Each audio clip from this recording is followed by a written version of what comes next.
윤석열 대통령과 국민의힘 지도부가 관저에서 만찬 회동을 하면서 최근에 불거진 당내 갈등이 봉합되는 건지 주목되고 있습니다. 야당은 여당만 초청해서 비공개 회동을 했다면서 협치를 포기한 비밀 만찬이다 이렇게 비판하기도 했는데요.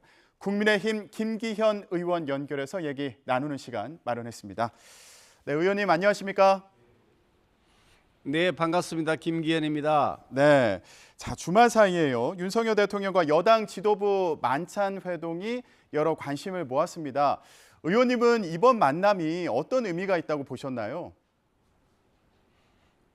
정기적으로 대통령과 여당의 지도부가 만나고 또 수시로 만나고 하는 것은 너무나 당연한 일이기 때문에 예, 특별한 의미를 부여할 그런 이유는 그런 사안은 아닌 것 같고요.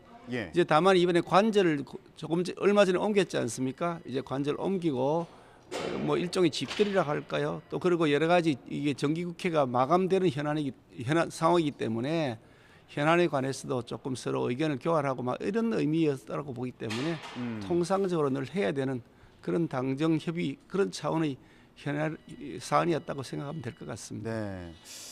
그런데 최근에 국회에서 수석들이 퇴장하는 일도 있었고, 그리고 이태원 참사 관련해서 국정조사 합의를 하면서 대통령실과 또 주호영 원내대표 사이에 좀 갈등이 있는 거 아니냐, 이런 시각도 있었습니다. 그래서 이번 만남이 이런 불협화음을 좀 봉합하는 의미가 있는 거 아닐까, 이런 시각도 있더라고요. 어떻게 보세요? 언론에서는 그렇게 조명합니다만 불협화음이라고 할 만큼 내부에 어떤 갈등이 있었던 건 아니고요.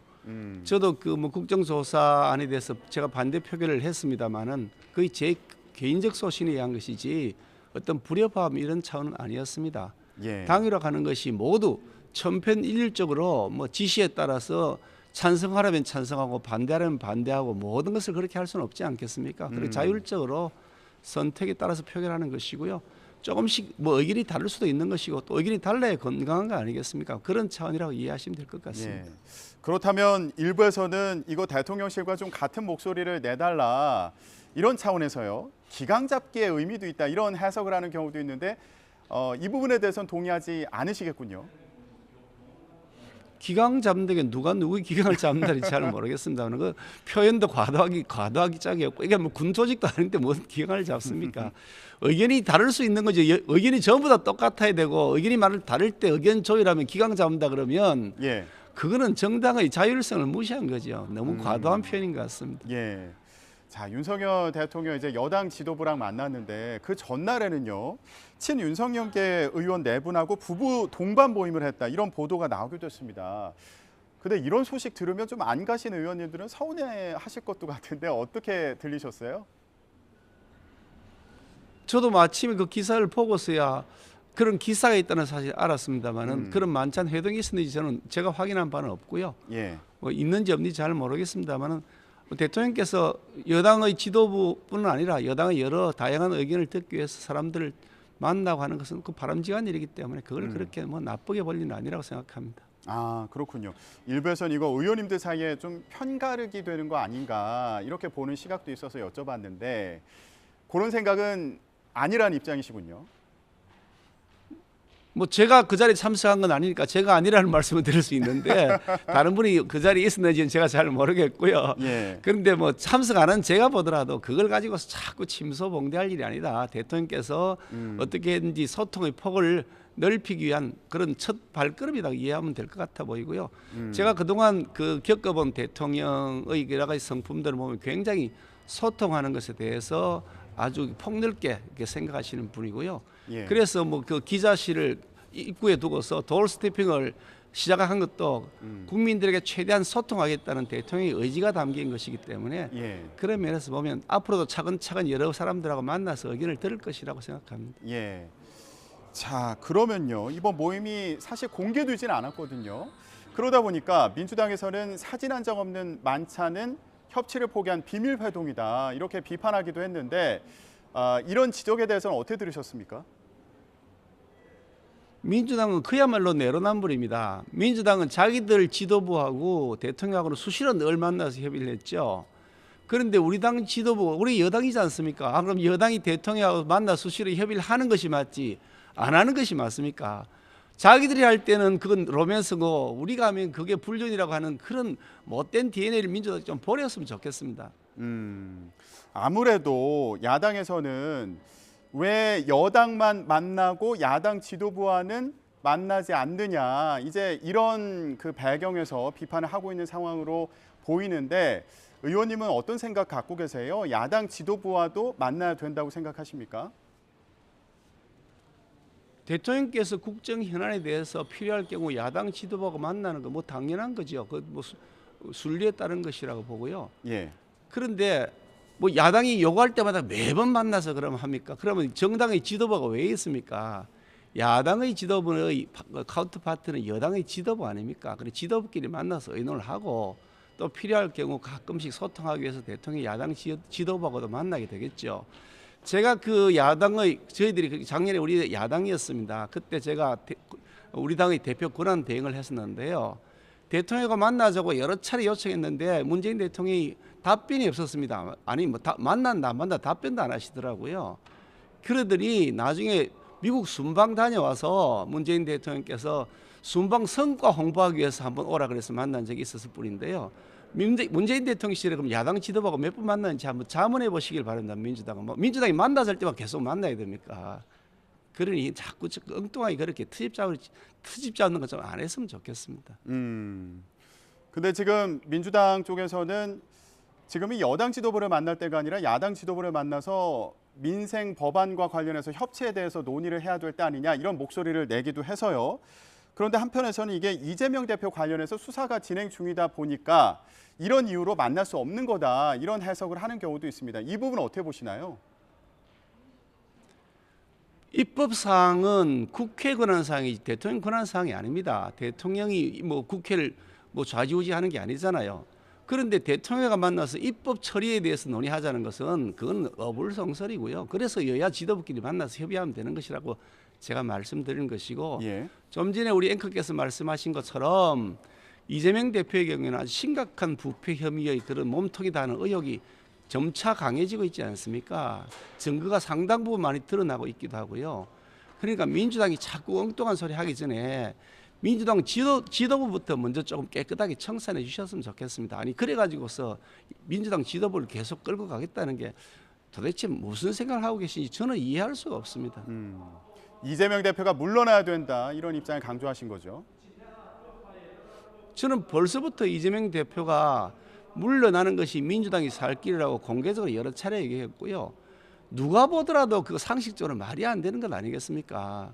그래 놓고서 나는 죄가 없다고 계속 그것에 눌러앉아 있으면 결국 민주당이 이재명 지키기 위해 올인하는 꼴이 되고, 그럼 민주당이 저는 망할 것이라고 생각한다고 말씀을 여러 차례 들었습니다. 예. 제발 민주당의 내부에 있는 건전한 목소리들이 지금처럼 이렇게 상식적으로 도저히 납득할 수 없는 그런 호위무사 역할하는 민주당의 모습에서 좀 벗어나도록 목소리를 내주셨으면 좋겠습니다. 네.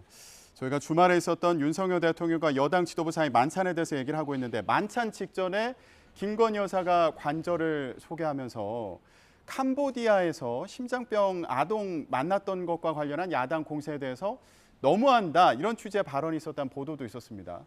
의원님은 이 논란 좀 어떻게 보고 계신가요? 김건희 여사께서 무슨 발언을 하시는지 제가 잘 모릅니다만 그 발언하고 상관없이 예. 그 민주당 장경태 최고위원인데요. 도대체 제정신입니까? 제가 여러 차례 지적했는데 제정신을 가지고서는 할 수 없는 것 아니겠습니까? 아니 어떻게 그렇게 폭력을 행사할 수 있습니까? 이거 어느 폭력이죠? 여성 폄훼고요. 아니 대통령이 부인입니다. 어떻게 대통령이 부인에 대해서 그 시정 잡배처럼 그렇게 말을 막 쏟아내나요?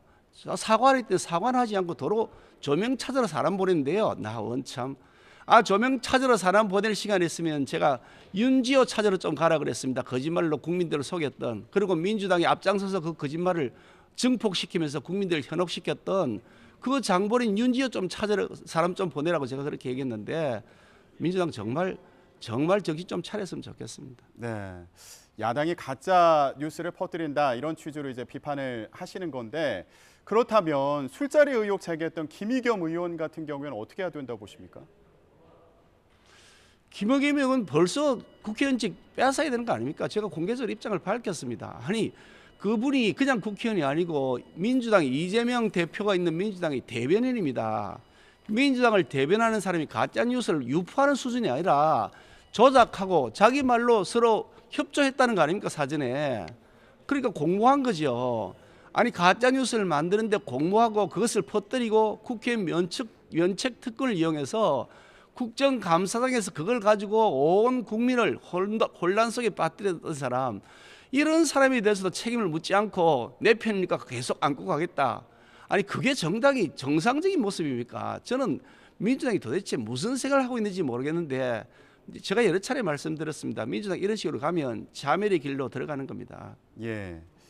자, 민주당이 가짜 뉴스를 퍼뜨리고 있다 이런 취지의 이제 비판을 하고 계신데 그러면 의원님 같은 경우에는 퍼뜨리는 정도가 아니고요. 예. 퍼뜨리는 정도가 가짜 뉴스를 만들잖아요. 만들잖아요. 만들고 퍼뜨리니까 더 문제죠. 그러면 이태원 참사 국정조사에 대해서는 어떤 입장 갖고 계신가요? 비슷한 취지로 비판을 하셨던 것으로 알고 있는데요.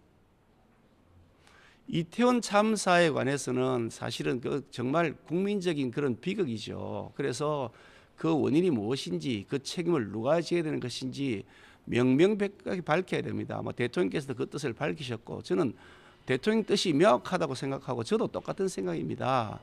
그런데 민주당은 이 이태원 참사가 생기자마자 제일 먼저 또 한 번의 촛불의 그런 그 추억을 만들어 보겠다 이런 생각을 가졌던 것이라고 의심했는데 아니나 다를까 이태원 참사를 추모한다고 모여서 거기에서 윤석열 대통령 탄핵하자고 합니다.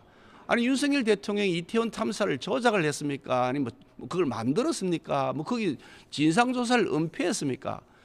도대체 민주당에서 지금 외치는 그 사람들이 머릿속에는 이태원 참사의 원인과 책임에 대한 규명 그것은 관심이 없고 오로지 윤석열 정부 흠집내기에 이 그 참사를 정쟁의 수단으로 사용하겠다. 그런 아주 나쁜 심보가 저는 도사리고 있다고 보는 거죠. 예. 그래서 국정조사를 하자고 했던 것이라고 보는데 예. 아니 국정조사를 하자고 했으면 조사를 해가지고 진상을 밝히고 책임을 규명하면 되는 것 아닙니까? 그런데 진상조사와 책임 규명도 하기도 전에 이상민 장관부터 당장 쫓아내려갑니다. 아니 그럼 진상조사는 왜 하고 책임 규명은 왜 하는 겁니까? 예. 이러니 민주당이 이 참사를 가지고 정쟁의 수단으로 악용하려는 아주 못된 생각을 하고 있다고 제가 지적을 여러 차례 계속하는 겁니다. 네, 이상민 장관 파면을 주장하는 이 상황에 대해서도 말씀해 주셨고요. 지금 국회에서 화물연대 파업도 쟁점이어서요. 의원님은 어떤 대책이 필요하다 이런 생각 갖고 계신지도 궁금한데요. 지금 화물연대가 벌이고 있는 파업은 이제 그 운송 단가를 높여달라 이런 얘기고 그리고 높이는 그 단가의 그 적용 범위를 넓혀달라 이런 얘기인데요. 사실은 이게 그냥 단순하게 하나의 문제가 아니라 물류의 비용이 올라가면 소비자들에게 결국 국민들에게 다 비용이 전가가 되죠. 그러니까 국민들 부담으로 돌아갑니다.